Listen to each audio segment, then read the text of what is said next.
Isto é moi interesante. Estou seguro que vos vai interesar moito. Tamara González López.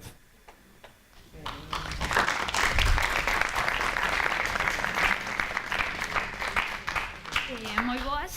En primeiro lugar, somarme aos agradecementos dos meus compañeiros, a organización e tamén os presentes por virnos a escoitar.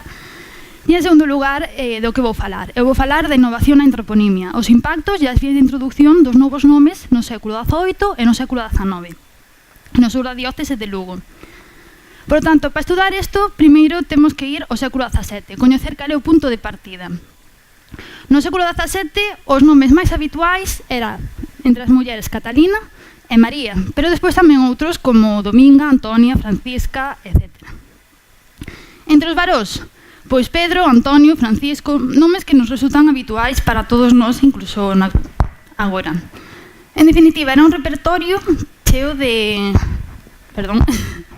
nomes de mártires cristiáns, Sebastián, Lucía, Inés, de ordes religiosas, Francisco, Benito, Agustinho, e tamén das apóstoles, Agas, Xudas, pola connotación negativa que tiñan.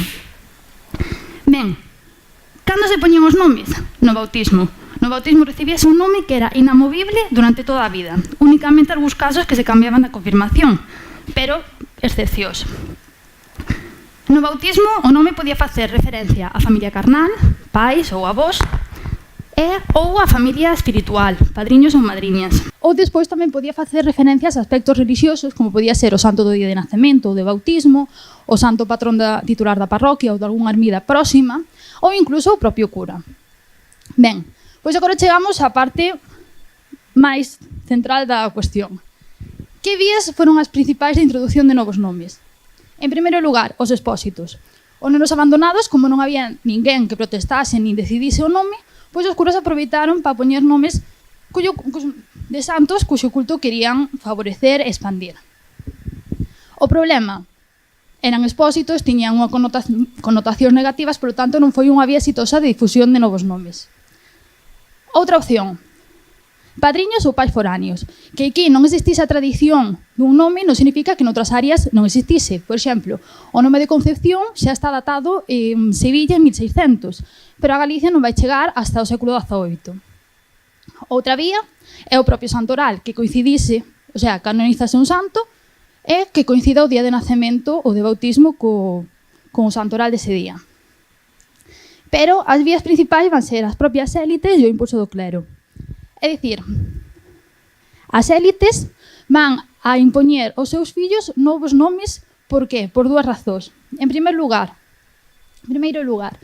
porque é unha forma de destacar. O ser o único que teñen as únicas persoas da zona que teñen eses nomes van destacar socialmente. E por outro lado, como case todos son santos de recente canonización, é unha forma de estar ben coas autoridades eclesiásticas. Polo tanto, as élites van impor certos nomes que o clero quere difundir. E agora vamos á cuestión interesante. A chegada dos nomes. Entre o século XVIII e o XIX hai como varios grupos de nomes. Na primeira metade do século XVIII temos a chegada dos nomes dos santos canonizados no século XVII. Por un lado, uns que non van ter éxito, San Ignacio de Loyola, Santa Teresa de Xesús, San Isidro Labrador, San Francisco Xavier.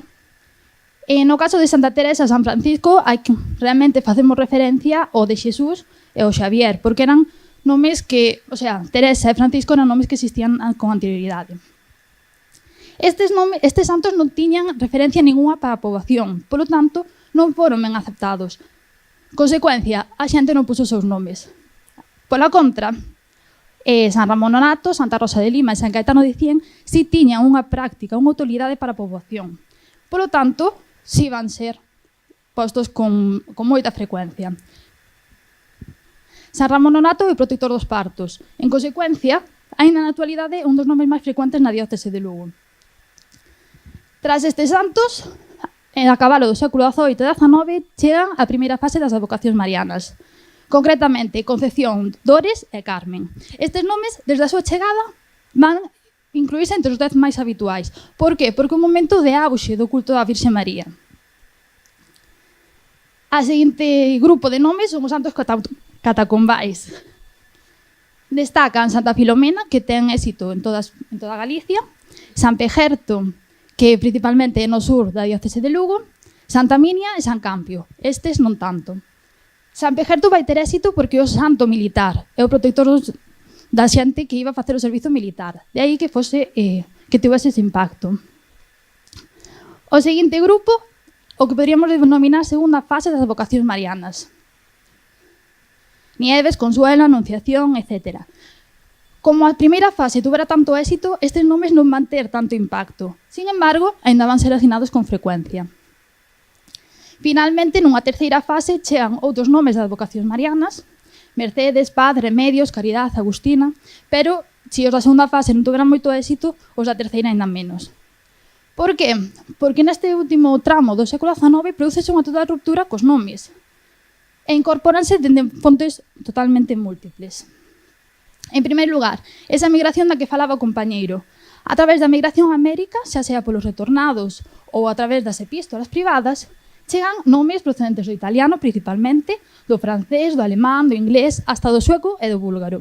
Tedes algúns exemplos aí en pantalla. Emilio, Adela, Celia, Xenoveva, Amalia, nomes que son totalmente habituais hoxe en día.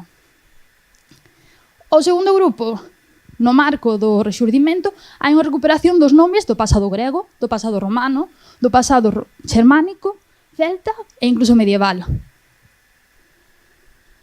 Despois, para aqueles pais que non se querían afastar moito da religión, santos descoñecidos, como podía ser Balbina ou Baldomero, e tamén o do Antigo Testamento. Estes nomes non se impoñían antes porque teñan unha connotación xudea. Sen embargo, coa migración, isto vai cambiar e vai ser un momento no que se empezan a asignar nomes como David, Daniel ou Elías.